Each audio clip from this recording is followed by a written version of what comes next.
साल 1570 में वेनिस ने टर्की के साथ वॉर में अपने सबसे कीमती आइलैंड साइप्रस को खो दिया था, जिसके बाद वेनिस की हालत बहुत खराब हो गई। वहाँ की इकोनॉमी डूबने लगी। वेनिस के लोगों को कुछ समझ नहीं आ रहा था कि इस गरीबी से बाहर कैसे निकला जाए। तभी उस शहर में ब्रैगेडिनो नाम का एक आदमी आता है, जो कि एक एल्केमिस्ट था। वो ये क्लेम करता था कि उसके पास कुछ ऐसे इंग्रेडिएंट्स यानी सामग्री है जिससे वो बेकार से बेकार चीज को भी सोना बना सकता है, जो वो करके भी दिखाता है। लोगों के सामने वो अपने हाथों में पत्थर लेके उसे सोना बना देता है, जिसके बाद वेनिस के ऑफिशियल्स ब्रैगेडिनो को उनके शहर में रहने के लिए ऑफर करते हैं। उसके लिए एक बड़ा सा महल बनाया जाता है। उसकी देखभाल करने के लिए नौकर चाकर रहते हैं। उसे एकदम लग्जूरियस लाइफ जीने को दी जाती है, ताकि वो आराम से बस ज्यादा से ज्यादा सोना बना के देता रहे, ताकि ये शहर वापस से अमीर हो जाए। पर कोई ये नहीं जानता था कि ब्रैगेडिनो के हाथों में एक पाइप छुपा हुआ था, जिससे गोल्ड डस्ट निकलती थी। वो जिस भी चीज को हाथ में लेता उस पे वो डस्ट चिपक जाती थी, और वो सबसे बोलता था कि ये सोना बन चुका है। थोड़ा बहुत गोल्ड मल्टीप्लाई करने के बाद उसने वहाँ के लोगों को कहा कि वो चाहे तो अपने सारे गोल्ड को अभी 2 गुना कर सकता है, या फिर अगर वो 7 साल रुके तो उनका सारा सोना 17 गुना हो जाएगा। जिसके बाद अगले 7 साल वो वहाँ के एक राजा की तरह रहता है। पर 7 साल बाद लोग इम्पेशेंट होने लगते हैं। कई लोग गुस्से में आ जाते हैं और उस पे भरोसा करना बंद कर देते हैं, जिसे देखते हुए ब्रैगेडिनो आकर कहता है कि तुम लोगों ने मुझे धोखा दिया है, अब मैं और इस शहर में नहीं रुकूंगा। और वो वेनिस छोड़कर चला जाता है, और फिर वो ऐसे ही और किसी शहर को ढूंढता है। वहाँ भी सेम चीज करके वो दुनिया भर में एक शान और शौकत वाली अपनी पूरी जिंदगी बिताता है। तो दोस्तों, लोगों को उनका फायदा दिखा के अपना काम निकलवाना एक बहुत ही पावरफुल स्किल है। चाहे आप एक जॉब इंटरव्यू में हो, किसी बिजनेस की डील में हो, या किसी को इम्प्रेस करना हो, अगर आप सामने वाले को ये दिखा पाते हो कि आपके साथ कनेक्शन बना के उनका कैसे फायदा हो सकता है, तो लोग आपकी बात सुनते हैं। जिस इंसान को फायदा दिखाना आता है वो हमेशा जीतता है। तो अगर आपको अपनी वैल्यू करवानी है तो वैल्यू मांगो मत, बल्कि पहले सामने वाले को उसका फायदा दिखाओ, और इसी के साथ लोगों को खुद पर पूरी तरह से डिपेंड करके रखो, यानी लोगों को अपने ऊपर निर्भर रखना सीखो। किंग लुई 11 एस्ट्रोलॉजी यानी ज्योतिष विद्या में बहुत मानते थे। एक दिन उनके कोर्ट के एस्ट्रोलॉजर ने प्रिडिक्ट करा कि कोर्ट की एक औरत की अगले 8 दिनों में मौत हो जाएगी, और फिर यही सच भी हुआ। एक औरत की मौत हो गई, जिसे देख के राजा लुई बहुत ज्यादा डर गए। उन्हें लगने लगा कि इस एस्ट्रोलॉजर ने अपनी बात सच साबित करने के लिए इस औरत को मार दिया, और साथ ही एस्ट्रोलॉजर की पावर से किंग अब डरने लगे थे। दोनों ही बात में उस एस्ट्रोलॉजर की मौत तो तय थी। किंग ने उस एस्ट्रोलॉजर को अपने किले के सबसे ऊंचे माले पर बुलाया और अपने सैनिकों से कहा कि जैसे ही मैं इशारा करूं, इसे सामने की खिड़की से फेंक देना। एस्ट्रोलॉजर वहां आया, पर इशारा करने से पहले किंग ने उस एस्ट्रोलॉजर से एक सवाल पूछा। तुम तो सबका फ्यूचर जानते हो, तुम्हें सब पता है, तो मुझे बताओ कि तुम्हारी मौत कब होगी। एस्ट्रोलॉजर ने जवाब देते हुए कहा, मालिक, आपकी मौत के 3 दिन पहले ही मेरी मौत हो जाएगी।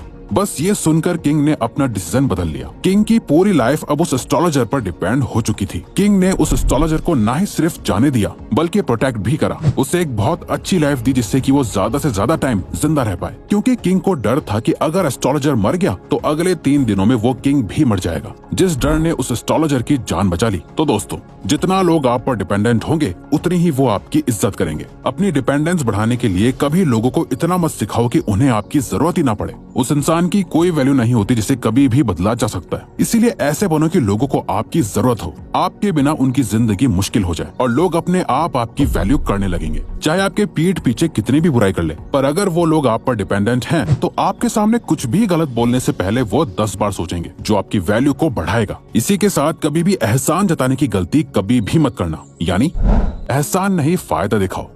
क्योंकि द आइलैंड ऑफ कॉर्सायरा और ग्रीक की एक सिटी कॉरिंथ के साथ वॉर के बहुत नजदीक था। कॉर्सायरा और कॉरिंथ दोनों ने ही एथेंस को उनकी साइड लेने के लिए अप्रोच करा। कॉरिंथ के लोगों ने एथेंस को अपनी पुरानी दोस्ती की याद दिलाई कि कैसे उन्होंने पास्ट में उनकी बहुत मदद करी थी। वो हमेशा उनके काम आए हैं, तो बदले में आज एथेंस को भी उनकी मदद करनी चाहिए। वहीं दूसरी तरफ कॉर्सायरा ने एथेंस के लिए आज तक कुछ नहीं करा था, बल्कि उन्होंने पास्ट में एथेंस के दुश्मनों का भी साथ दिया था। जिन सभी बातों को उन्होंने एक्सेप्ट करा, पर साथ ही एथेंस के सामने ये ऑफर करा कि कॉर्सायरा की नेवी लगभग एथेंस की नेवी के ही बराबर है। दोनों ही बहुत पावरफुल है। अगर वो उनका साथ दे तो वो अपनी नेवी मिलाकर एथेंस के सबसे बड़े राइवल स्पार्टा को खत्म करने में उनका साथ देंगे। जिस डिबेट के बाद एथेनियंस ने वोट करा और बड़े आसानी से अपनी पुरानी दोस्ती भूल के कॉर्सायरा का साथ दिया। तो इस पूरे सिनेरियो में ये देखने को मिला कि अगर आप किसी को एहसान जताओगे कि आपने उनके लिए क्या क्या करा है, तो उन पे प्रेशर आ जाएगा कि उन्हें अब ये एहसान चुकाना है, जिसके बदले में उन्हें कुछ नहीं मिलेगा। तो लोग आपको सीरियसली नहीं लेंगे, हो सकता है आपको धोखा भी दे दे। पर जब आप उनको एहसान नहीं फायदा दिखाओगे, ये दिखाओगे कि आप पहले भी काम आए थे और कैसे आगे भी काम आओगे, इससे सामने वाला अपनी पूरी मेहनत से आपकी मदद करेगा। ये नियम थोड़ा टफ और कड़वा जरूर है, लेकिन यही सच्चाई है। आपको अपने एहसान तले लोगों को दबाना नहीं है, बल्कि उनको ये दिखाना है कि आप कैसे भी प्रेजेंट में और फ्यूचर में उनके काम आ सकते हो। और वैसे भी अगर आप सही हो तो आपको बहस करने की भी जरूरत नहीं है, यानी भले ही आप सही हो लेकिन फिर भी बहस मत करो। विक्टर लुस्टिग, जो कि एक टाइम का दुनिया का सबसे खतरनाक कॉन आर्टिस्ट यानी धोखेबाज ठग रह चुका है, जिसने एक टाइम पर आईफल टावर को बेच दिया था और पूरे यूरोप और अमेरिका में कई लोगों के साथ बहुत सारे स्कैम करे। उसने एक ऐसी मशीन बनाई थी जिसका दावा था कि ये नए करेंसी नोट प्रिंट कर सकती है, जिसे उसने $10,000 में दुनिया भर में कई लोगों को बेचा, जिनमें से एक थे रैमसन काउंटी, ओक्लाहोमा के शेरिफ रिचर्ड्स, जिनकी मशीन काम नहीं कर रही थी। उसने लुस्टिग को ढूंढा और उसके घर पहुंच गया। जैसे ही लुस्टिग ने गेट खोला, उसने देखा कि रैमसन उसके सीने के सामने एक डबल बैरन गन लेके खड़ा है। लुस्टिग ने आराम से पूछा कि क्या प्रॉब्लम है। रैमसन ने कहा, तुमने मेरे साथ धोखा करा है, ये खराब मशीन दे दी, मैं तुम्हें जान से मार दूंगा। लुस्टिग ने उसकी बातों पे कोई रिएक्ट नहीं करा, क्योंकि उसे पता था कि ये अभी बहुत गुस्से में है। अगर मैं कुछ ज्यादा बोलूंगा तो हो सकता है कि ये गोली चला के मुझे मार डाले। उसने बहुत शांति से उससे पूछा कि क्या तुम मशीन लाए हो। लुस्टिग ने उससे मशीन ली और उसके सामने ही $100 के 100 प्रिंट करके निकाल दिए और उससे कहा कि देखो, मैं तुम्हें तुम्हारे ये सारे $10,000 तुम्हें वापस कर देता हूँ और साथ में तुम्हें रिटर्न में इंस्ट्रक्शंस भी देता हूँ कि इस मशीन को कैसे यूज करना है। और साथ ही मैं पर्सनली ओक्लाहोमा आके ये भी जरूर चेक करूंगा कि ये मशीन सही चल रही है या नहीं। अब क्या तुम अपनी गन नीचे करोगे?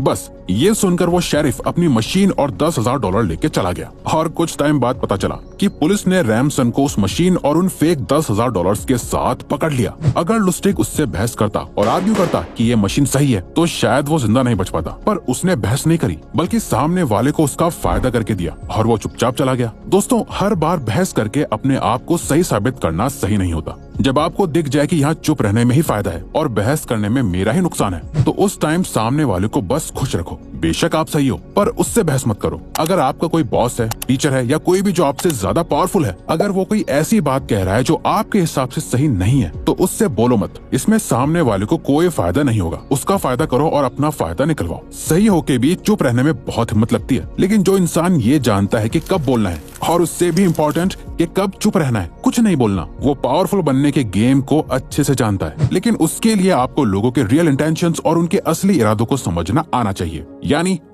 लोगों के असली इरादे समझना सीखो।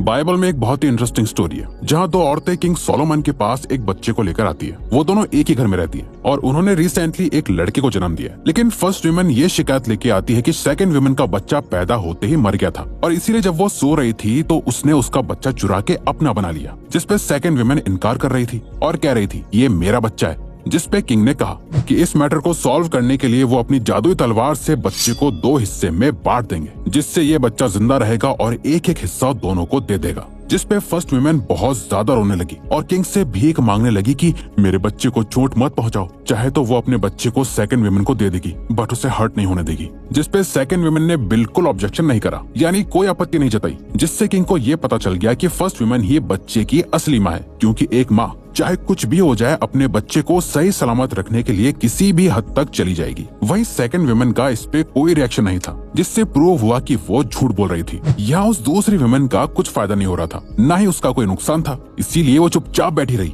जिसने उसके असली चेहरे को सबके सामने लाके रख दिया, जिस वजह से किंग सोलोमन को सही फैसला करने में मदद मिली। दोस्तों, अगर आप ये जान जाओ कि सामने वाले का इंटेंशन क्या है, तो आप उसका यूज करके अपने काम में ला सकते हो। फॉर एग्जाम्पल, अगर कोई आपका दोस्त है जो आपके साथ सिर्फ अपने फायदे के लिए ही रहता है, उसकी इस रियल साइड को पहचान कर आप उससे मत बताओ कि आपको पता है, बल्कि इसका उल्टा उसे यूज करके, यानी उससे एक कदम आगे चल के आप उससे अपना फायदा निकलवाओ। क्योंकि अगर आपको पावरफुल बनना है तो आपको बाकियों की सोच से हमेशा एक कदम आगे ही चलना होगा। ऐसा करो जो उन्होंने एक्सपेक्ट ही ना किया हो, और समय समय पर लोगों की रियलिटी और सच्चाई को टेस्ट करो। तो ये वीडियो यहीं खत्म होती है। अब अगर आपको ये वीडियो अच्छी लगी तो वीडियो को लाइक और चैनल को सब्सक्राइब करके हमें सपोर्ट करो और बेल नोटिफिकेशन ऑन कर लीजिएगा ताकि आप आने वाली वीडियोस मिस ना कर पाओ। Thank you for watching.